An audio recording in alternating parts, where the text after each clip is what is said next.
Dr. Renee Moor-Ali. There's a reason for that. So that you would understand how powerful God made your body, your cellular system. It's intelligence. The intelligence is in that cell. That's life. So why are we feeding it death every day? You're feeding this cellular system death. Next slide.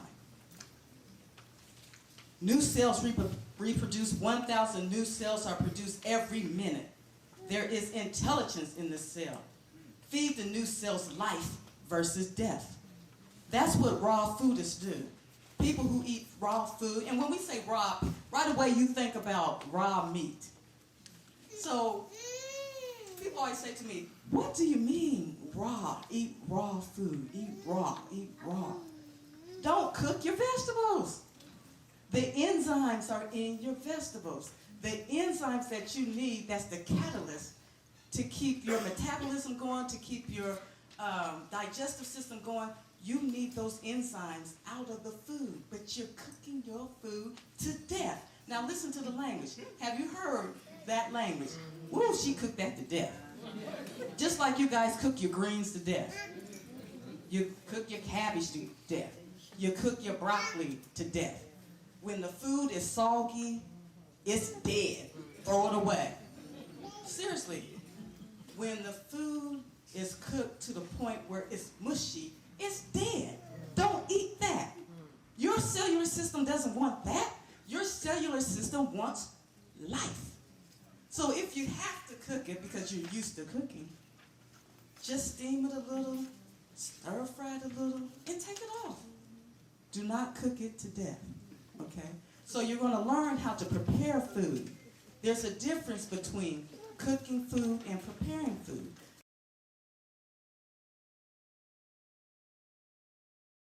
Okay. See, I just need Miss Omega. See what's so beautiful about Miss Omega? If somebody were to come in our house and steal, steal some valuables, they're not going to take Miss Omega. So I can hear my husband now. We just been robbed. Okay, honey, calm down. No. You know we up in the hood, we in this neighborhood. I told you to lock the doors. It's all your fault. It's always my fault. It's all your fault. So guess what happens? Okay, honey, just relax. What did they take? They took the 55-inch TV. They took the computers. And he's going to name all of the doodads that the men like, right? And all I'm going to say is, did they take Miss Omega? Did they take my blender, my Vitamix, my Blendtec? Did they take the food processor? And he's going to say, no, no, no. I said, then they ain't stole anything. Okay?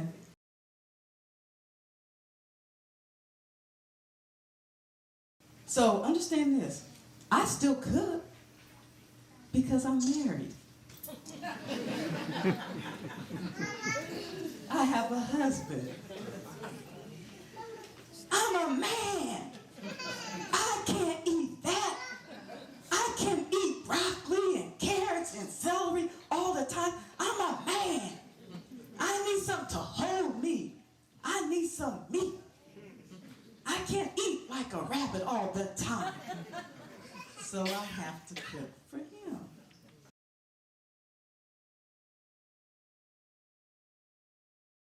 Okay, so let's talk about the difference between food and nutrition. If food is cooked, it's not food anymore, okay?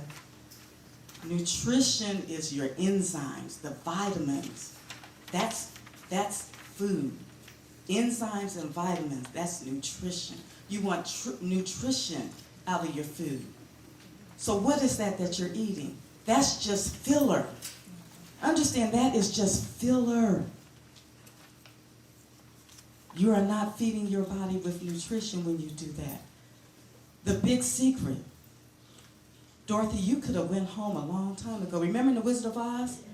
She had the secret all along. All she had to do was click her heels. All you have to do is not food. It's not the food in your life, but the life in your food that counts. We eat nutrient deficient food. We try to poison our way back to health. Okay, next slide. Disease. Disease, all disease is, you know, it's dis-ease. You know that by now. Disease is dis-ease. The sickness is a cellular malfunction. Everybody that has a challenge, and be present to this, and write this on your paper. Any dis-ease that you have, any challenge you have, even the big C, cancer.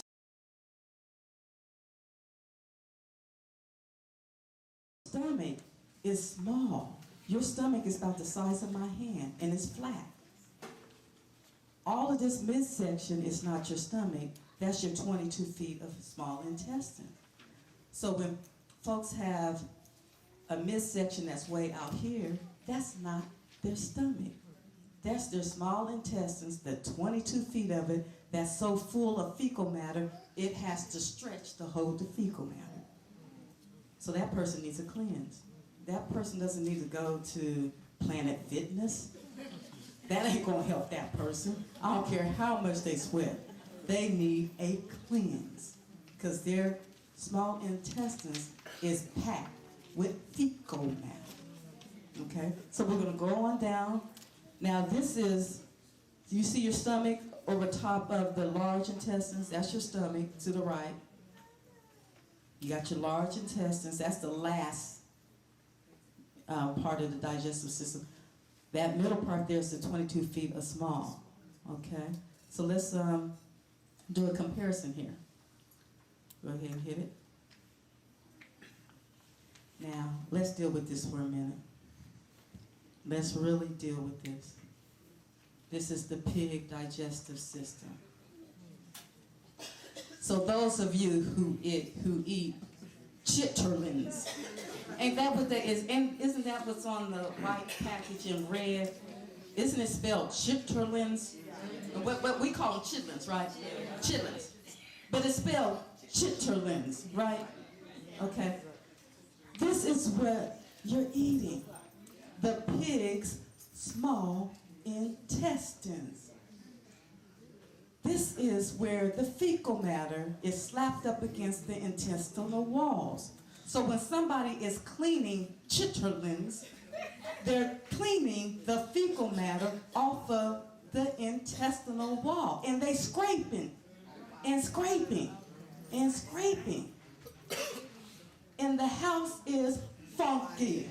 I ain't gonna be politically correct to say it has an odor. It's straight up funky. I know that. My grandmother used to do chitterlings. We walk up in there and it's funky. Why do you think it's funky? Because it's the small intestines. And you eat it happily and put hot sauce on it. And some of you fry it. I know. Some of you fry it. Batter it all up. It's small intestines. So what if somebody were to eat your small intestines? Now think about this. Please don't teach your young children to eat chitterlings. Please don't do that. Have some intelligence about what you put on the table. Do not put pig chitterlings on the table.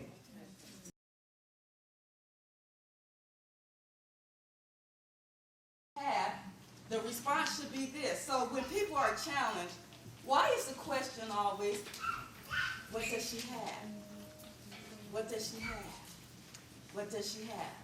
What do you have? What do you have? What do you have? This is what I have.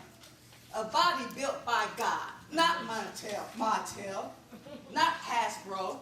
I have a body built by God. That's what I have. Okay? What do I have? What happens with people when the doctor diagnoses you? You embrace it. If the doctor says you have cancer, reject it. They told me I had something. They said, we really don't know. But it falls in the autoimmune family. They said, but we really don't know because I went through all these tests. we really don't know, but it is an autoimmune challenge. I said, okay. And then they started with the quality of life conversation with me. You're never going to be cured. You probably won't be walking. You're going to go blind. But just stay close to your family. Enjoy your family right now. Take walks. And then they'll give you examples. Well, I got a friend. She has an autoimmune challenge, and she lives a good, happy life. So they have this quality of life conversation with you. And so you embrace the diagnosis. Why do you do that? See, your system has a spirit. It has a soul. It has a heart. When you embrace that, guess what it does? It says, oh, okay, she's embracing it, so I guess we do have that. So most people do cause that to happen. You know what? Most people are still healthy, but since they embrace what the doctor diagnosed, then they attract that illness and they die. Because they walk around with their head down saying they got this challenge, whatever it is. I never embraced it. And I never told anybody what they said it was. Why? Why didn't I tell anybody? Because then you would have embraced it. And then the whole universe would have just clammed me up with it. And then you guys would have started having a quality of life conversation. I didn't want anybody to feel sorry for me. Number one, and I just didn't want you guys to embrace it. Because I knew I was going to come through it because I knew what to do. Okay? Next.